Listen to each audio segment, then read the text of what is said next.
Bonjour à tous et bienvenue sur Crypto Flash, la chaîne de l'actualité crypto. Une baleine vient d'acheter pour près de 5 milliards de dollars de BTC. On va parler d'Ethereum qui vient d'atteindre aussi un prix qui n'avait pas été atteint depuis 4 mois. Je vais vous parler des nominations de Donald Trump et de Tether, du lien encore avec Tether et de l'USDT.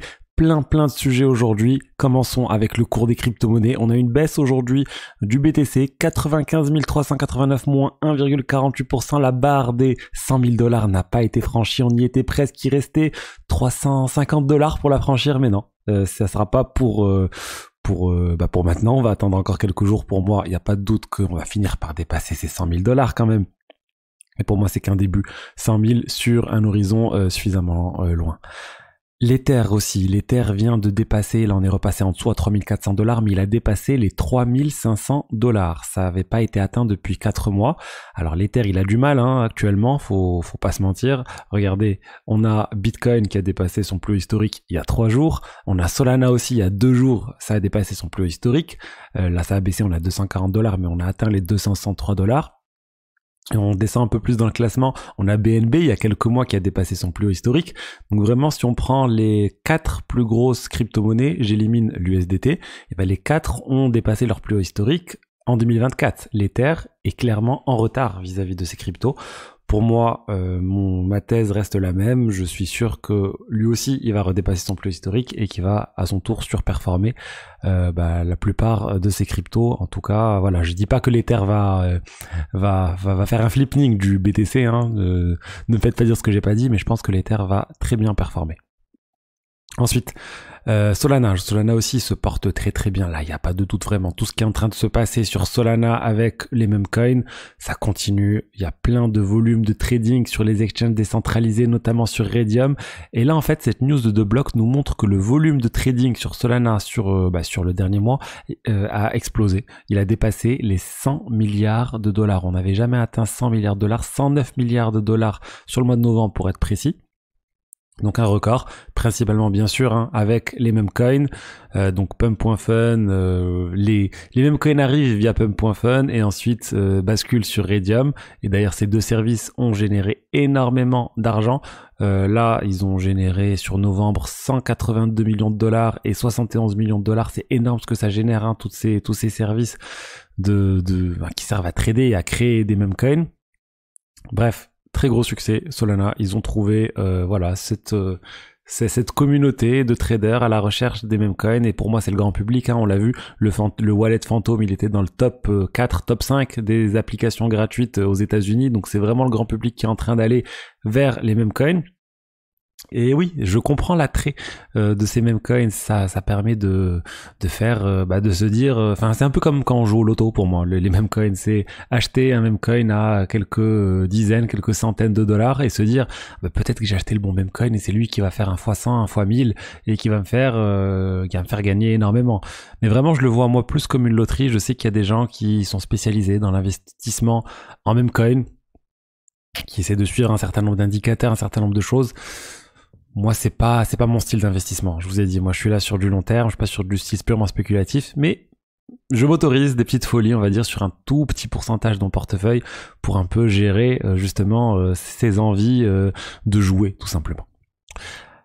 Ensuite, on va parler de l'USDT et du lien avec Donald Trump. Donc Donald Trump, il a nommé à la tête du département du commerce le patron de Cantor Fitzgerald, qui est la banque qui gère les 100 milliards de dollars de Tether, donc ils sont derrière l'USDT.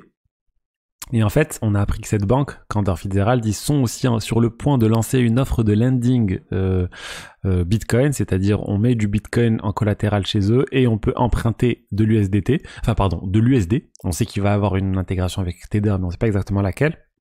Et en tout cas, selon cet article, Tether va être impliqué dans ce programme et ça pourra aller jusqu'à 2 milliards dans un premier temps. Ensuite, ils pourront aller vers plus. Et surtout, ce qu'on a appris aussi, c'est que Cantor Fitzgerald a investi 660 millions de dollars dans Tether. Ils ont investi pour prendre, je ne sais plus combien de participations dans Tether, quelques pourcents dans Tether, mais c'est juste énorme. Ça veut dire qu'à la tête du département du commerce, on a quelqu'un qui gère une société qui possède, il a des actions, je crois qu'il est actionnaire majoritaire, en tout cas il a beaucoup de droits dans Cantor Fitzgerald, et Cantor Fitzgerald a des droits, a des actions dans Tether. Alors, ça veut dire en fait qu'il y a quand même un lien assez étroit entre l'administration américaine et les cryptos et Tether. Et voilà, et c'est de bon augure, je pense, pour les cryptos, pour la régulation, on l'a déjà dit, mais vraiment c'est pas que un poste. À la tête aussi du département du Trésor, on a eu Scott Bessent qui a été nommé. C'est qui Scott Bessent? C'est un investisseur très connu qui a travaillé chez George Soros pendant très longtemps. Ensuite, il a monté son propre hedge fund. Et c'était un donateur de Donald Trump, et lui aussi il a exprimé son soutien aux crypto-monnaies. Il a dit que les crypto-monnaies c'est la liberté dans l'économie et c'est là pour rester. Il soutient complètement les cryptos et ça change vraiment d'avoir ce type de personne à la tête de ces départements très importants aux États-Unis. On attend maintenant le chef de la SEC. Voilà, ça va être qui? Mais ça sera ça c'est sûr, ça va être quelqu'un de pro-crypto. On a aussi la patronne de Bakkt, qui est un exchange crypto, qui a été nommée aussi au département de l'agriculture. Alors je vois pas trop le lien là entre les cryptos et l'agriculture, mais en tout cas voilà, ça a été fait. Bref, plein de nominations qui vont dans le bon sens. Ensuite, on va parler de MicroStrategy. MicroStrategy, c'est assez fou, la cible qu'ils ont. Et là, c'est Bernstein, l'analyste qui sort plein d'analyses, enfin le cabinet d'analyse qui sort plein d'analyses sur les crypto-monnaies, qui dit en fait que pour lui, Bernstein devrait acheter au cours de la prochaine décennie 4% de tous les BTC. C'est énorme, ça fait beaucoup pour une seule entité. Après, c'est pas très grave parce qu'avoir un très gros pourcentage de BTC ne donne pas de droit sur le réseau Bitcoin. On n'est pas sur du Proof of Stake par exemple. On est sur du Proof of Work et ils prédisent un prix de $600. En fait, MicroStrategy, ils ont une stratégie qui qui inquiète certains, que certains trouvent complètement géniale, mais ils lèvent de l'argent, ils lèvent des milliards pour ensuite prendre les dollars des personnes qui leur donnent de l'argent et acheter du BTC. Et ils font ça, voilà, ça permet d'acheter. C'est un peu comme si on exposait au BTC avec de l'effet levier. Et l'annonce qu'ils viennent de faire, regardez, 5 milliards de dollars, 5,4 milliards de dollars. Ils viennent d'acheter 55 500 bitcoins. Ils ont au total 386 000 bitcoins. C'est assez fou. Ce qu'a réussi à faire Michael Saylor, le patron de MicroStrategy. Il a transformé cette société qui à la base n'avait absolument rien à voir avec les cryptos en une société crypto. En fait, c'est un ETF x2, on va dire, sur le BTC, voire plus. Parce que la société est valorisée beaucoup plus que ses actifs en Bitcoin. Ça aussi, c'est quelque chose qui inquiète. On se rappelle du premium lors du dernier cycle avec le fonds de Grayscale. Là, il y a clairement un premium. Donc, pour moi, je trouve pas ça très intéressant d'acheter avec ce risque l'action MicroStrategy vu le premium qu'il y a. Mais après, c'est une stratégie agressive et c'est un pari qu'ils vont réussir à lever encore beaucoup d'argent pour acheter davantage de Bitcoin et que ça va s'apprécier encore plus. Mais bon, moi je préfère pas prendre ce type de risque et avoir du BTC ou être exposé au BTC directement, c'est quand même mieux. Donc voilà, la baleine qui achète massivement du BTC, c'est MicroStrategy. Ils ont acheté en moyenne à 97 000, je pense, 97 862. Ils n'ont pas réussi avec cet achat à faire franchir au BTC les 100 000 $.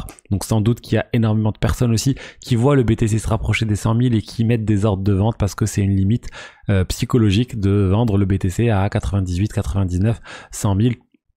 J'ai vu aussi, j'ai échangé avec pas mal de personnes qui ont mis certains ordres de vente pour justement prendre des profits sur le BTC. Ensuite, on va revenir sur Solana. Je vous ai dit, il y a plein de memecoins qui sont en train d'être créés et notamment sur la plateforme Pump.fun et c'est en train de commencer à faire du bruit dans le mauvais sens. C'est-à-dire qu'il y a sur Pump.fun, on peut lancer un memecoin, on peut faire du streaming aussi en live pour, on va dire, créer plus d'intérêt autour de son memecoin. Il y a les développeurs qui lancent le memecoin et qui font des lives. Et lors de ces lives, il y a des choses très bizarres qui sont en train de se passer. Il y a des gens qui disent qu'ils vont tuer un poisson rouge si jamais la crypto n'atteint pas tel ou tel niveau. Il y a des personnes qui vont dire je vais tirer par la fenêtre si la crypto ne pump pas ou d'autres choses similaires. Des choses dangereuses en fait. Il y a des choses dangereuses, des choses complètement dégoûtantes. Il y a plein de choses bizarres, il y a la modération qui semble pas parfaite chez Pump.fun et ça commence à faire du bruit et ça pourrait ensuite venir inquiéter encore une fois toutes les crypto-monnaies en disant regardez c'est complètement fou ce qui est en train de se passer avec les cryptos, c'est complètement dégoûtant, c'est complètement... il y a des crimes qui se font en direct par exemple, on pourrait imaginer plein de choses qui feront une mauvaise pub aux crypto-monnaies. Donc pour moi il faut que Pump.fun modère un peu plus ce qu'ils sont en train de faire parce que là c'est pas extrêmement bien géré. Donc je vous rappelle pour ceux qui connaissent pas, voilà à quoi ça ressemble Pump.fun, ça... Il y a des nouveaux meme coins créés toutes les secondes, toutes les minutes, avec la market cap qui est notée, et ça donne envie aux gens de d'aller acheter, essayer de trouver la plus petite crypto qui a un gros potentiel. Et ensuite, Elon Musk, ce génie, il vient en fait d'atteindre un record au niveau de sa fortune. Il vient d'atteindre les 348 milliards de dollars de fortune.